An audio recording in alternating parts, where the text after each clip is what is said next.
ॐ सोमनाथाय नमः। ॐ मल्लिकार्जुनाय नमः। ॐ महाकालेश्वराय नमः। ॐ ओंकारेश्वराय नमः। ॐ वैद्यनाथाय नमः।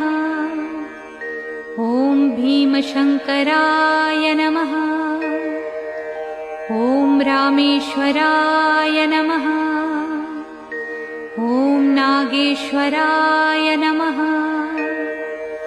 ॐ विश्वेश्वराय नमः। ॐ त्र्यंबकेश्वराय नमः। ॐ केदारेश्वराय नमः। ॐ भुस्मेश्वराय नमः।